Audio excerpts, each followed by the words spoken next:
Good morning. Welcome to my channel. Nice to see you again. Today I will tell you a story as promised. Are you all ready? And let's get in it. Here we go. The Little Girl and the Winter Whirlwinds. It's by an unknown Bulgarian author. One year, the wicked winter witch, we have our witch, not a wizard this time, we have a witch. The winter witch decided to stop spring, oh dear me, from coming on time and make winter the only season on earth. She hid the sun behind dark clouds and covered the earth with heavy snow. So one morning, the people from a small mountain village woke up and found their houses buried under the snow up to the roofs. And that's not really even a fairy tale because it does happen that the snowfall is so heavy that they have to climb up to the roof to get out of the houses. Really, it does happen. I live in Eastern Europe. They started digging tunnels from their own to the neighboring houses and gathered in small groups to decide what to do. They finally decided that the best thing to do is to send someone on the highest mountain peak where the good wizard, oh, we have the wizard and the witch. Okay, fairy tale is complete. The good wizard, Father Frost, lived in his palace of ice and asked him for help. No one was willing to go on such a dangerous trip. How much you want to bet there's a little girl? Always the little girl is the brave. I am ready to go, an old man said, but I'm afraid I'm too old and slow to reach the peak on time. If only I was 20 years younger. Hmm. Don't worry, grandfather, I will go, his little granddaughter said. She was an orphan living in his home since her parents died. Poor little girl. No, not you, the neighbors pitied her. You are too young and tender for such a hard job. You don't even have a warm coat. No hat and scarf, not even woolen mittens. Hmm. I'm not afraid, the little girl said. My feet are strong, and I am as fast as a mountain goat. But you'll freeze up there with no shelter to hide from frost. I will not, the girl said firmly. I have a warm little heart full of love for everyone. It will save me from the frost. Go, my child, the old man said. I know your good heart and I trust it. The children, who were all her friends, gave her their warmest clothes. Here, take my coat, one of them said. My mittens are so warm. Put them on, said another. Take my hat, my scarf, my woolen socks, and my boots. What lovely children, no? I think so. Soon, the little girl was ready to go. She waved back at her friends and started for the snowy mountain peak a quick pace. It was still very cold, you know. Walk real fast. You do that outside in the cold? Yeah, but I slip and fall on the ice, you know. She went further and higher, never thinking about rest. Soon she was able to see the glittering ice on top of the highest peak. All of a sudden, the whirlwinds woke up from their sleep and, noticing the little figure in the snow, became furious. Who dares to trespass our property? Let's show her who we are, they screamed. Oh dear. Let's blow at her so hard until she forgets where she's heading for. And they started whirling fiercely around the girl. Remember, she was a little girl, but she only huddled into her warm coat and bravely went on. The whirlwinds got very tired, and one after the other fell on the ground, gasping for breath. What a strong girl, one of them said. We are exhausted, and she's not even tired. No human being has ever overmastered us, let alone such a fragile little girl. If we cannot manage ourselves, let's call our sisters the blizzards for help. So they called for the blizzards. Hearing them, the blizzards became very angry. She would pay for that. They roared and threw themselves after her. Have you been caught in a snow blizzard? I have. I lived in Buffalo, New York. Believe me, there's snow blizzards you would not believe.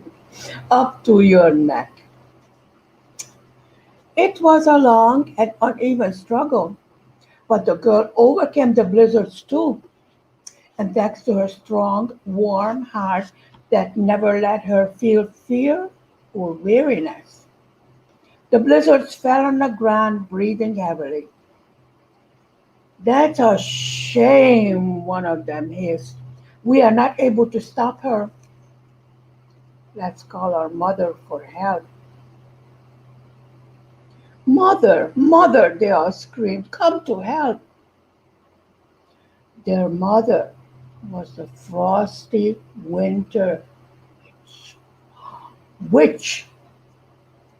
She came at once and said, I saw everything. Now listen to me. When you cannot defeat someone by force, turn things the other way around. Let's be good to her. What do you mean? To kiss her? A whirlwind asked ironically.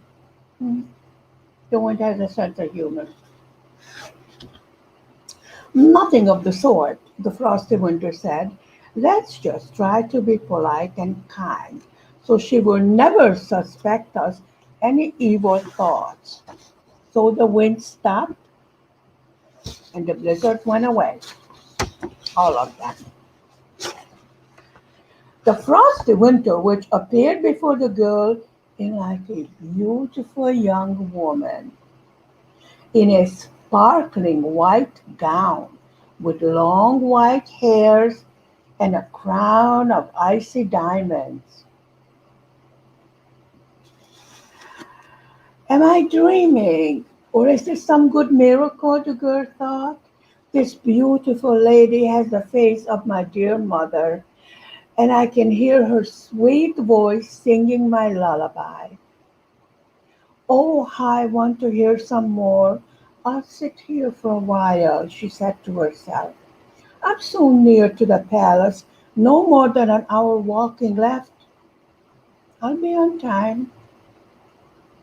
The girl sat down and closed her eyes. The frosty winter witch grinned in delight. Sleep, little girl, and may you sleep forever. Oh, how terrible. Then she left the sleeping girl on a snowy hill and flew away to tell her children how she managed to deceive the girl. The little girl was sleeping, smiling happily, but the color of her face was changing as time passed.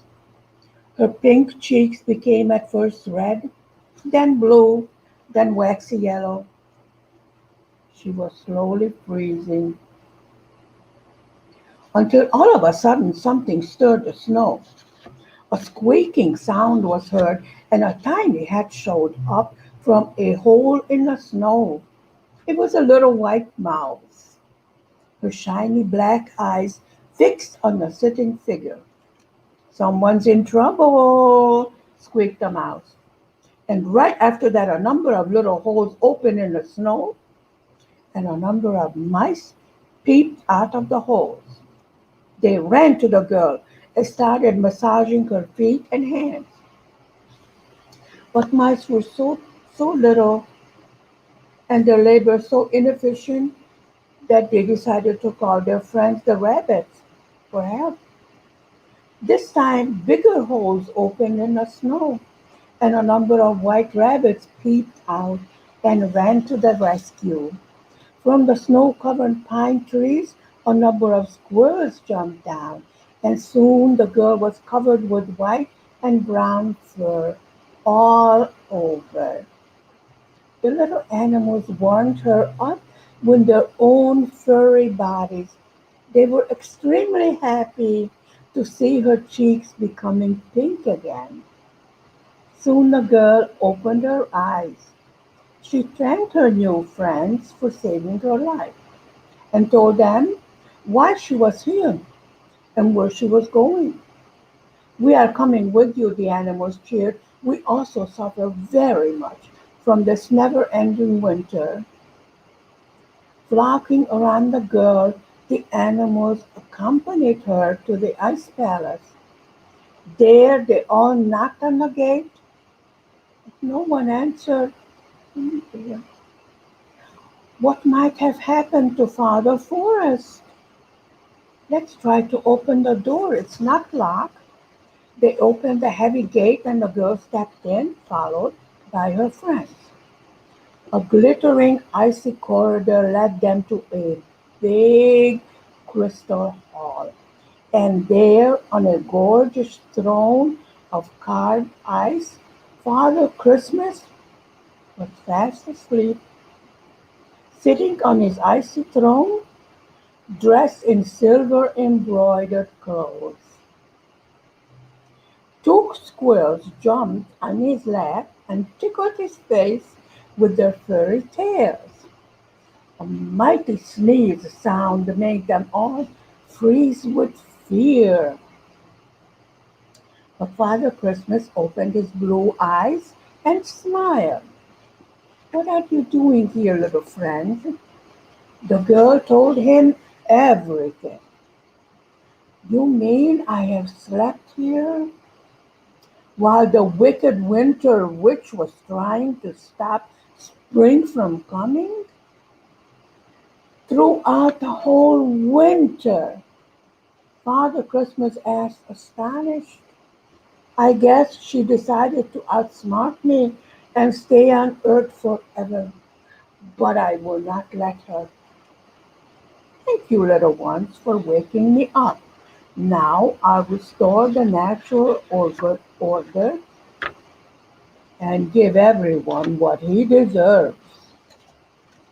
Then he blew on his silver whistle, and in an instant all his subjects appeared in the big crystal wall. Oh, he ordered them to go and find the frosty winter witch and bring her to the palace so he could lock her down in a cellar until next year. He also told them to clear the skies from clouds so that the sun can melt the snow. When the big gates opened again, the sun outside was shining and the soft snow had started to melt. The way back was much easier. The new friends parted, promising to help any time when needed. Everyone in the village cheered, meeting the brave little girl. They were very happy and picked the first snowdrops and gave them to her. Snowdrops are little tiny white flowers. Spring was also very happy to hear the songs and see the dances the children had prepared, especially for her. This is the end of today's story. It was a short story today, I hope you enjoyed it. I loved having you here with me this morning. Please click the like and the subscribe button, and I will see you this afternoon with diamond painting. Bye for now.